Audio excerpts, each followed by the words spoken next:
Everyone. Welcome back to our course on quadratics. So in the last session, we would have learned some little bit more complicated factorization techniques. Now today, what we'll be looking at doing what we call factorization by grouping. So this is a special type of factorization and is one that usually gives people a little bit of trouble. Right now, there's no specific way to go about factorization by grouping. Like a fixed method that is there is a fixed method, but it's best shown rather than written out, right? So let's say if we say the factorize, right now this part is not actually factorization by grouping, but let's look at this type. So this will lead up to factorization by grouping. So factorize 1, 2 into x plus 3 plus um, p into x plus 3. Good. Now, in this case here, when we say factorize, right, we want to get, again, two terms that multiply to give us back this whole thing here. Right, so we have to be very careful how we're doing this here. Now, there's a short way and there's a long way to do this. Right now, I'm going to show you the long way first, and hopefully it will help you understand the short way. So, let's say that I look at the common term here, right? I notice this whole bracket, it counts as one term, right? So, if I consider this here as E, right? So wherever I have x plus 3, I replace it with E. So I let E be equal to x plus 3, right? So what will this become? This whole thing becomes 2E plus PE.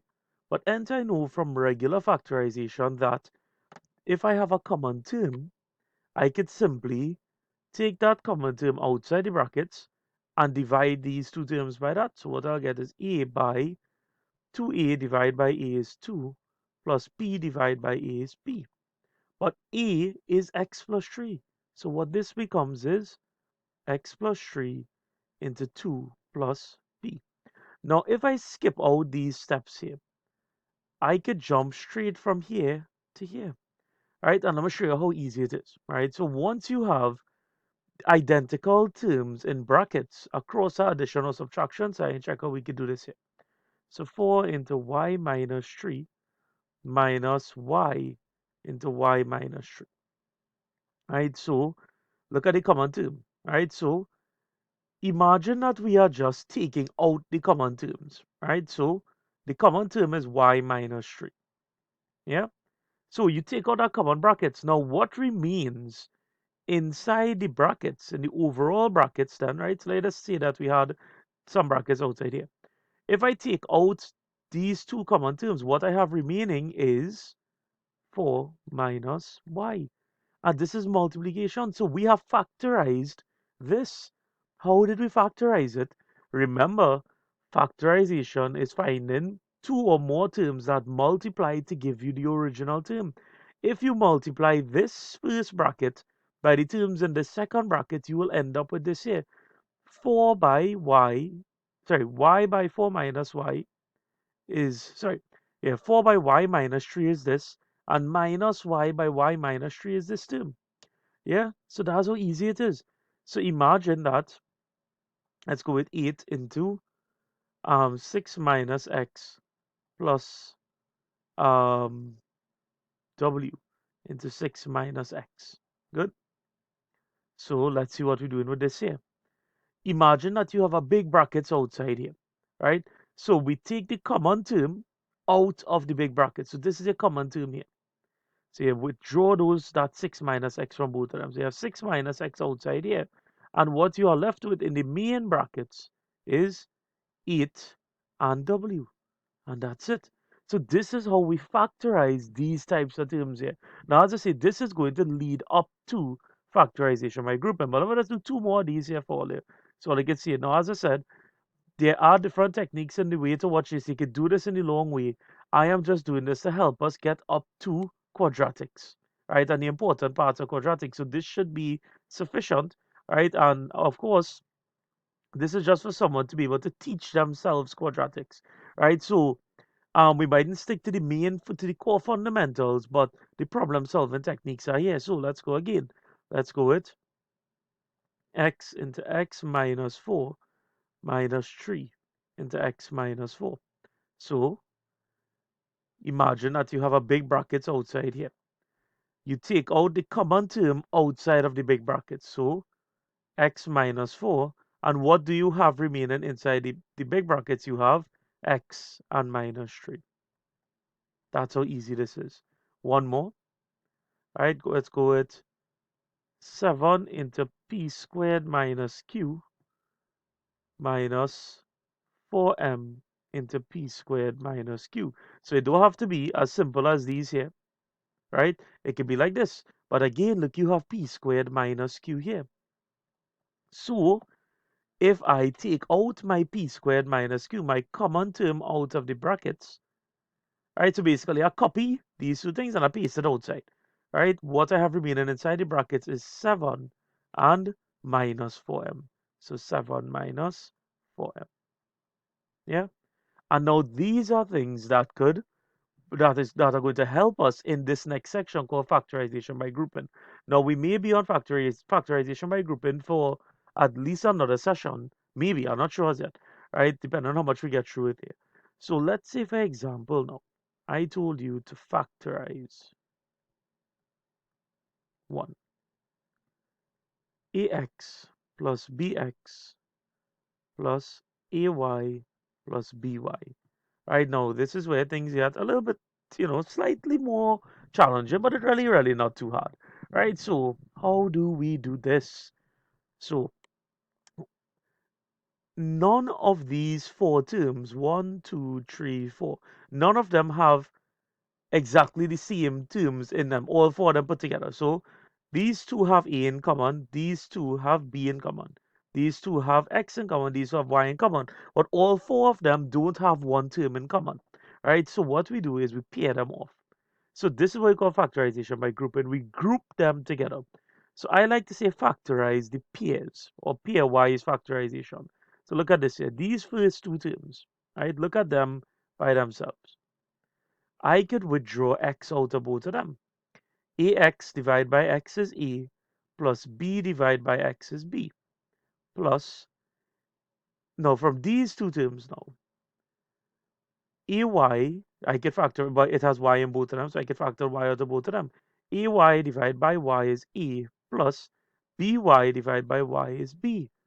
Now look at this and look at these questions up here. Take a 5 seconds and think about what to do.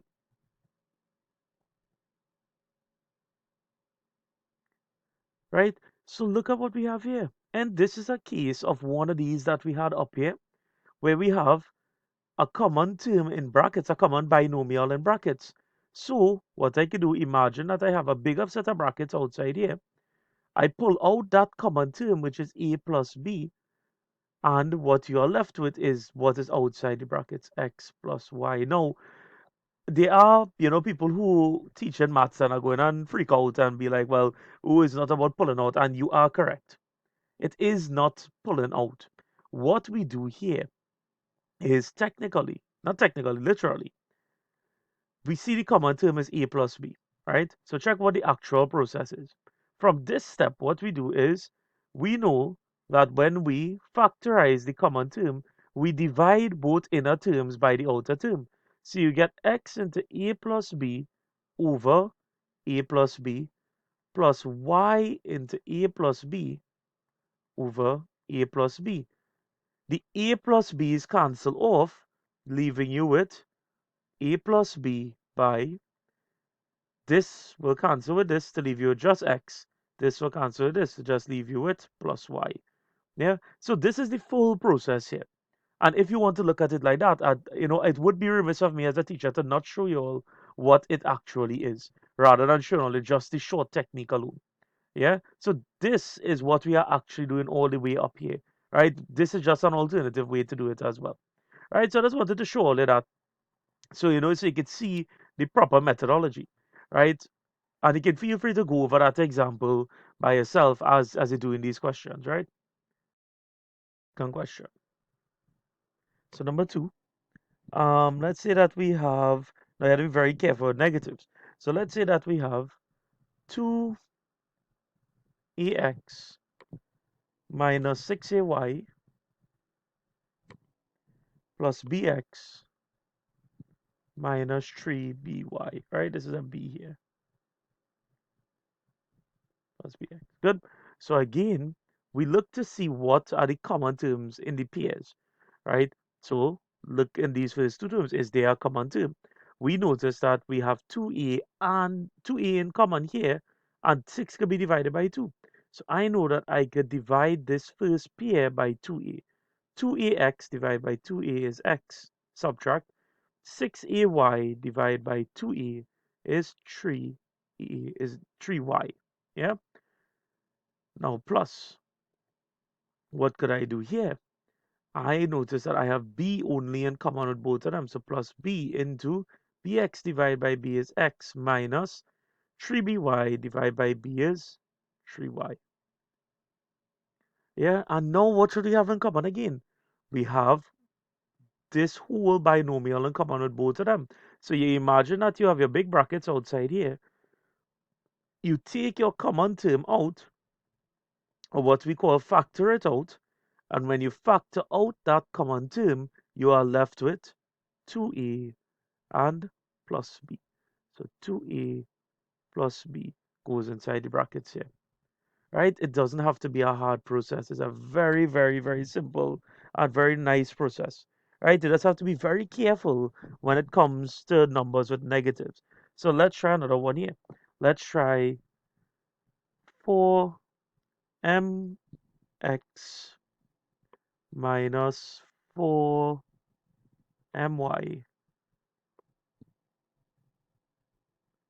minus 3px plus 3py.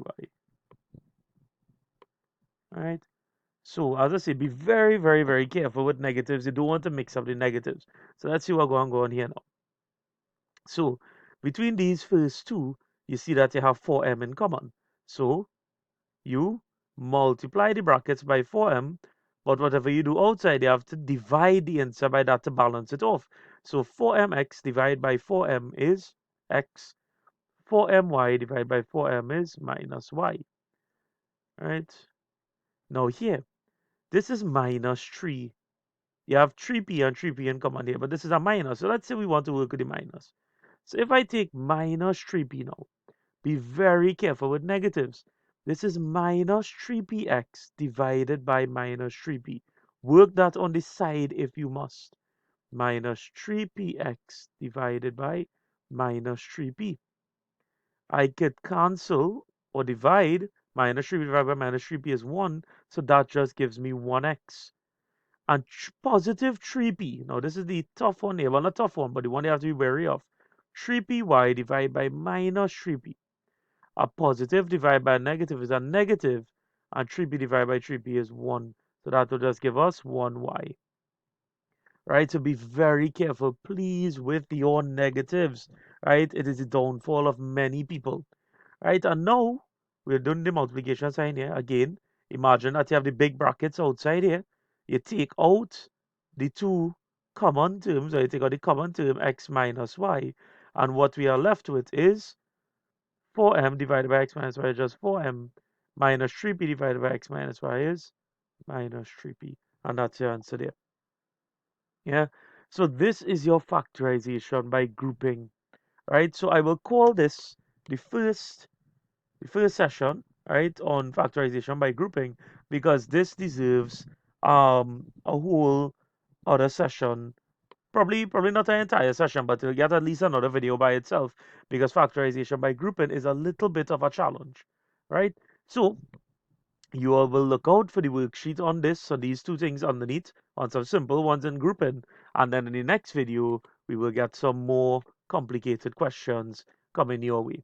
All right, so as usual, if you have any questions, feel free to message in the comment section, um, and I will assist you when I could.